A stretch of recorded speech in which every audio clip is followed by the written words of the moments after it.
Celebramos desde el CELS que finalmente la despenalización del aborto llegue a discutirse en el Congreso. Se trata de una cuestión que impacta a diario en la vida de mujeres, niñas y personas con capacidad de gestar en nuestro país. Y desde el CELS, como una organización de derechos humanos, sostenemos que la actual política de penalización y criminalización del aborto viola sistemáticamente una serie de derechos humanos protegidos constitucionalmente y en los instrumentos de derechos humanos que forman parte de la Constitución. De forma cotidiana se violan los derechos de las mujeres a la vida, a la salud, a la integridad física, psíquica y moral, a la autonomía, el derecho a la intimidad, a la dignidad, a estar libre de violencia y tratos crueles, inhumanos y degradantes, y a la igualdad de las mujeres, niñas y personas con capacidad de gestar en nuestro país. La penalización del aborto no disuade a las mujeres a practicarse abortos, solo hace que los abortos sean clandestinos, se practiquen en forma insegura y aumente la mortalidad de las mujeres, en su mayoría las mujeres pobres y jóvenes. También la criminalización del aborto provoca una criminalización sistemática de las mujeres que buscan asistencia médica ante una emergencia obstétrica, que puede ser un aborto inducido o espontáneo, un aborto prematuro o alguna otra complicación del embarazo que las empujan a la clandestinidad o a la muerte debido al temor fundado a terminar presas. Yo voy a ampliar algunos argumentos ya expuestos desde el Derecho Internacional de los Derechos Humanos por el doctor Gil Domínguez. En particular, en relación con la actual política de criminalización del aborto y el derecho a la vida y la protección incremental de la vida, y el derecho a la igualdad y la no discriminación. Por último, voy también a plantear algunas obligaciones internacionales en relación al derecho al aborto. Como se dijo ya, los argumentos utilizados por los sectores que se oponen al aborto, a la despenalización del aborto, se basan en una interpretación que no se condice con lo que dicen los instrumentos y sus interpretaciones hechas en el derecho internacional de los derechos humanos. Es decir, le hacen decir al derecho internacional de los derechos humanos cosas que el derecho internacional no dice.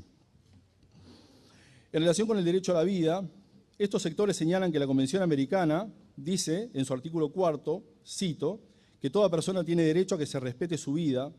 Este derecho estará protegido por la ley y, en general, a partir del momento de la concepción. Fin de la cita. Ya la Convención Interamericana, en el año 81, resolvió esta controversia en el caso Baby Boy, al señalar que la expresión en general no tuvo otra finalidad justamente que permitir la ratificación de la Convención por parte de los estados que habían despenalizado algunas causales para acceder a un aborto legal. Entre ellos, el Estado argentino, que lo tiene regulada en los 3 supuestos en el Código Penal desde el año 1921.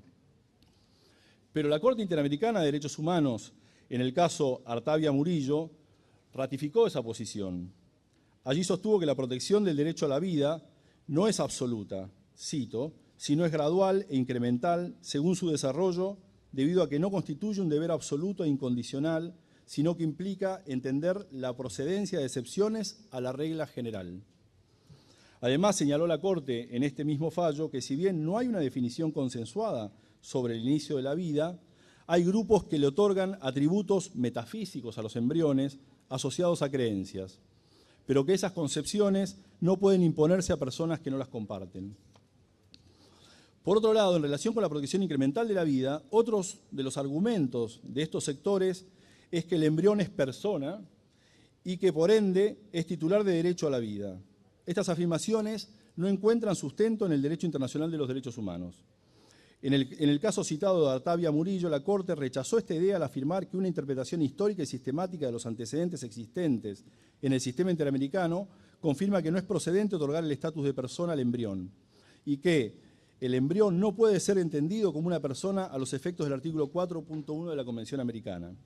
La Corte entendió que el embrión no tiene capacidad autónoma de desarrollarse como individuo y no puede reconocerse la existencia de un sujeto de derechos. El objetivo directo de protección es fundamentalmente la mujer embarazada, dado que la defensa del no nacido se realiza esencialmente a través de la protección de la mujer.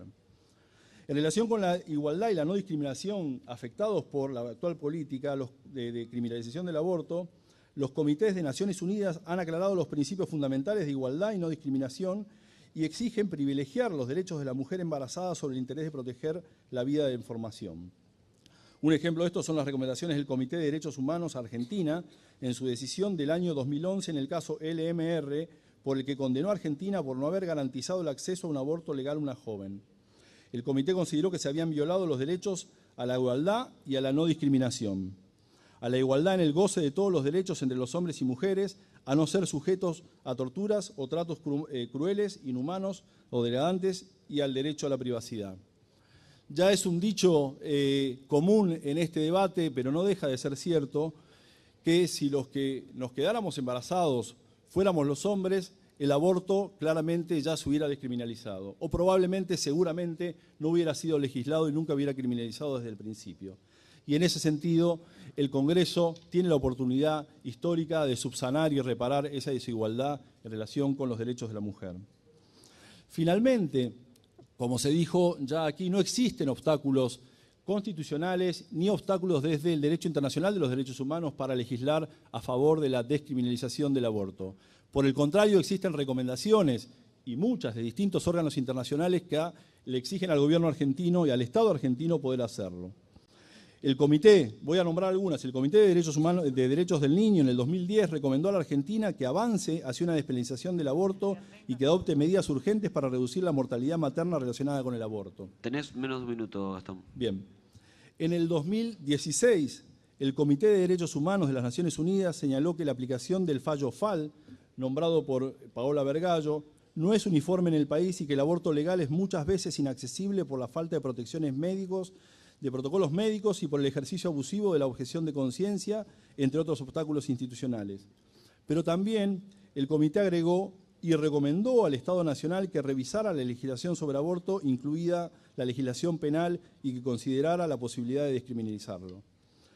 También en el 2016, el Comité para la Eliminación de la Discriminación contra la Mujer señaló la persistencia de una alta tasa de mortalidad materna, principalmente por los abortos inseguros.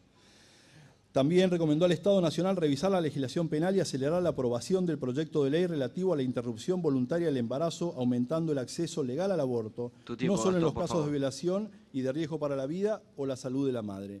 En ese sentido, este Congreso tiene la oportunidad para subsanar esta grave desigualdad de las mujeres y avanzar en ese sentido. Gracias.